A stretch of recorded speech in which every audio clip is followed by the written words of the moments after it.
बिस्मिल्लाहिर्रहमानिर्रहीम। अस्सलाम वालेकुम। मेरे चैनल देखो सीखो समझो पर आप सबको खुशामदीद। हमने स्टार्ट किया हुआ था क्लास 10th का टॉपिक ट्रिग्नोमेट्री, उसका इंट्रोडक्शन और डेली लाइफ में उसका इस्तेमाल और उससे रिलेटेड 6 ट्रिग्नोमेट्रिक रेशोज़ हमने तफसील से डिस्कस किए। उसके लिए आप मेरी पिछली वीडियोस देख सकते हैं।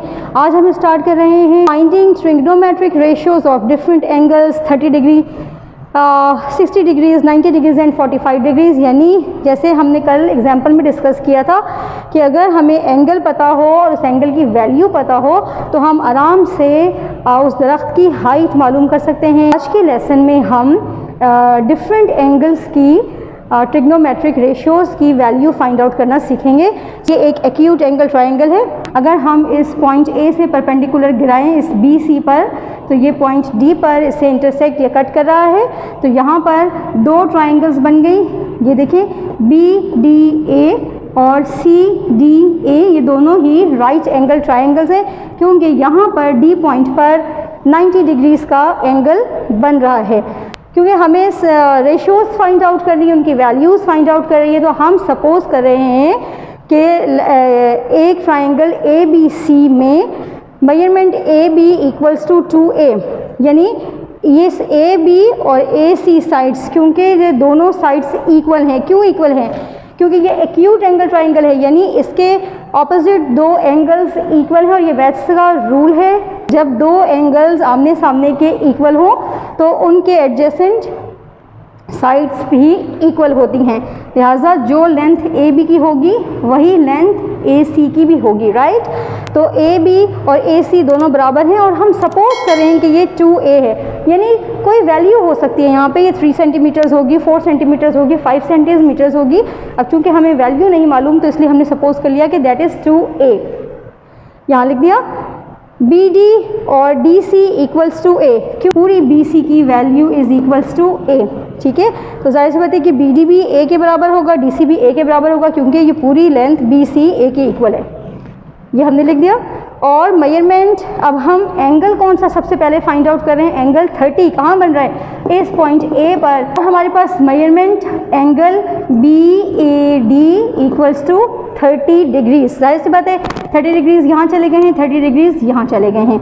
अब अगर मैं 30 डिग्री के लिहाज से इस एंगल को रेशोज़ को फाइंड आउट करूँगी तो मुझे ये वाली ट्रायंगल को पलटना पड़ेगा। क्या? तो ए डी जो है वो मेरे पास बेस बन जाएगी, बी डी मेरे पास परपेंडिकुलर बन जाएगा और ए सी यहाँ पर ऐसे हाइपोटेनस बन जाएगा, ठीक। इसी हिसाब से हमारे पास एंगल की रेशोज़ बनेंगी, ठीक है। तो जिस भी एंगल की रेशो बनानी है हमें अपनी ट्रायंगल को उसी तरह से मूव करना होगा कि ये हमारे पास बेस है, ये हमारे पास परपेंडिकुलर है, पी से इसको मैं ज़ाहिर कर रही हूँ, और ये मेरे पास हाइपोटेनस है, इसे मैं एच से ज़ाहिर कर रही हूँ। तो रेशोज़ फाइंड आउट करते हैं। थीटा इस्तेमाल नहीं करूँगी क्योंकि थीटा मीन्स अननोन एंगल, लेकिन चूँकि एंगल इज़ गिवन तो यहाँ पर उस थीटा की जगह पर 30 डिग्रीज़ आ जाएगा। तो साइन 30 डिग्री की क्या वैल्यू है?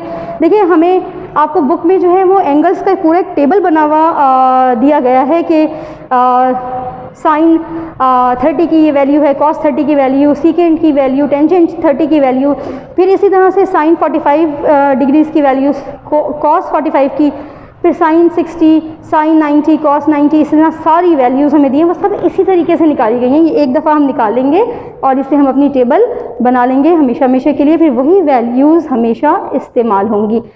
तो आप साइन 30 की वैल्यू देखें, परपेंडिकुलर ओवर हाइपोटेनस, और हमारे पास यहाँ पर मैंने पहले ही बता दिया कि परपेंडिकुलर और हाइपोटेनस क्या है। हमारे पास परपेंडिकुलर हमारे पास बी डी है और हाइपोटेनस हमारे पास ए बी है। ये देखें B D over A B, जो बी डी है उसकी वैल्यू है ए और ए बी की वैल्यू है हमारे पास 2a। तो हमने ये वैल्यूज़ लगाई, ए और ए को कैंसिल किया, आंसर इज़ 1/2। इसी तरह कॉस 30 डिग्री की वैल्यू बेस ओवर हाइपोटेनस, और बेस हमारे पास इस केस में चेंज हो गया था ना, ए डी हमारे पास बेस है, ये देखिए ए डी हमारे पास बेस है ओवर ए बी हमारे पास हाइपोटेनस, इन दोनों की वैल्यू। अब देखिए बेस की वैल्यू √3a कैसे आई, ये तो मैं आपको यहाँ पे मैंने पूरा प्रोसेस किया हुआ है। यहाँ पे इसकी वैल्यू नहीं है, परपेंडिकुलर की वैल्यू नहीं है, बेस और हाइपोटेनस गिवन है, परपेंडिकुलर की वैल्यू हम पाइथागोरस थ्योरम की मदद से फाइंड आउट कर सकते हैं। यहाँ पे मैंने इस क्वेश्चन को पूरा सॉल्व किया हुआ है। AB square is equals to AD square plus BD square. AB हमारे पास हाइपोटेनस, AD हमारे पास परपेंडिकुलर और BD हमारे पास बेस।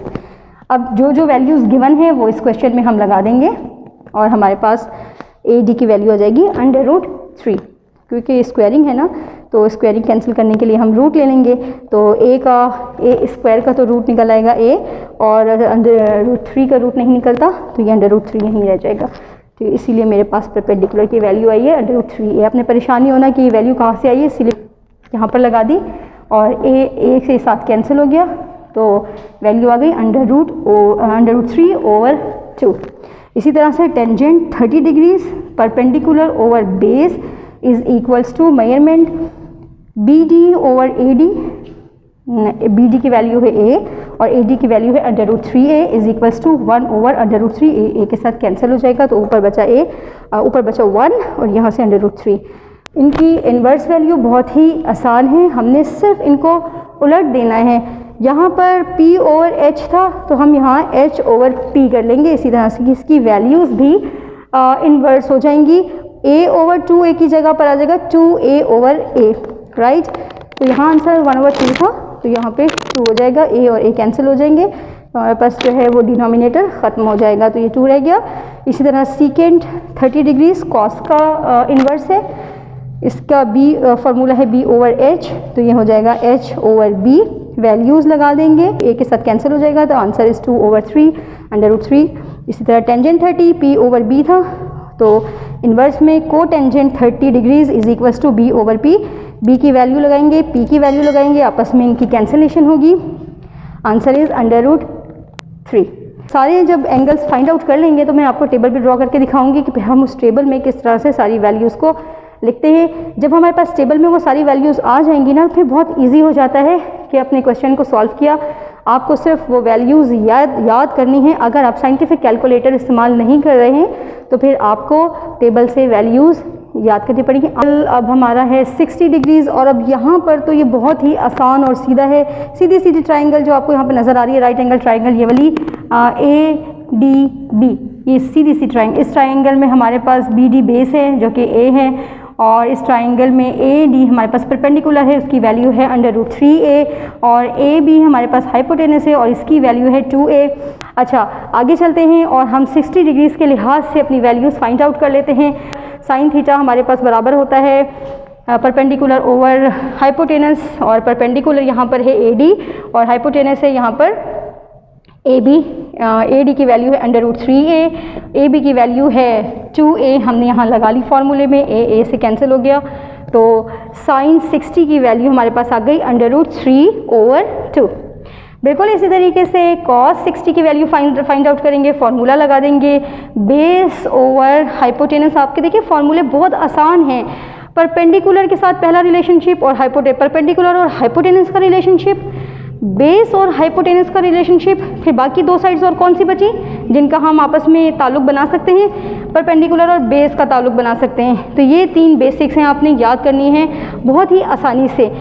यहाँ पर हम बेस और हाइपोटेनस की वैल्यूज़ लगा देंगे। बेस हमारे पास BD, इसकी वैल्यू है A, और हाइपोटेनस AB, इसकी वैल्यू है 2A। A और A कैंसिल हो जाएंगे, आंसर इज़ 1/2। से टेंजेंट 60 की वैल्यू निकालते हैं। परपेंडिकुलर ओवर बेस, परपेंडिकुलर है हमारे पास AD, इसकी वैल्यू है √3A, और बेस हमारे पास है BD, सामने नज़र आ रहा है, इसकी वैल्यू है A। दोनों वैल्यूज़ लगाई, A के साथ कैंसिल, देन आंसर इज़ √3। अब हमने यहाँ पर उनका इन्वर्स कर लेना है। आपको मैं पहले बता चुकी हूँ, इन्वर्स में हमने इन सारी वैल्यूज़ को पलट देना है। P/H की बजाय यहाँ पे आ जाएगा H/P। ये दोनों वैल्यूज़ भी उलट जाएंगी और ये दोनों वैल्यूज़ भी आंसर में उलट जाएंगी, ठीक है। इसी तरह से यहाँ पे भी सीकेंट 60 डिग्रीज़ की भी वैल्यू ओरिजिनल B/H थी कॉस की वैल्यू, तो उलट जाएगी, तो H/B हो जाएगी। ये A/2A था, तो ये 2A/A हो जाएगा और आंसर इज 2A के साथ कैंसिल हो जाएगा। सिमिलरली टेंजेंट 60 P/B है, तो कोटेंजेंट 60 b ओवर p हो जाएगा। यहाँ पर हम b और p की वैल्यूज़ लगाएंगे, कैंसिल करेंगे, तो आंसर इज़ 1 ओवर √3। उम्मीद करती हूँ कि आज का टॉपिक एंगल्स की वैल्यूज़, जिसमें हमने 30 डिग्रीज़ और 60 डिग्रीज़ की वैल्यूज़ फाइंड आउट की हैं ट्रिग्नोमेट्रिक रेशियोज़ में, आपको अच्छे तरीके से समझ आ गई होंगी। इससे रिलेटेड कोई भी क्वेश्चन है तो आप मुझसे कमेंट में पूछ सकते हैं। अगर आपको मेथड समझ आया है और वीडियो अच्छी लगी है तो लाइक, शेयर और कमेंट ज़रूर करें। आपके कमेंट्स से हौसला अफजाई होती है, और जितने भी स्टूडेंट्स हैं अगर आप उन्हें जानते हैं तो ये लेक्चर्स उन्हें फॉरवर्ड ज़रूर करें। चैनल को सब्सक्राइब कर लें अगर जिन्होंने नहीं किया। नेक्स्ट वीडियो भी आप ज़रूर देखिएगा। हम नेक्स्ट वीडियो में 90 डिग्रीज़ और 45 डिग्रीज़ की वैल्यूज़ फाइंड आउट करेंगे। नेक्स्ट वीडियो तक के लिए मुझे इजाज़त दें। अल्लाह हाफ़िज़।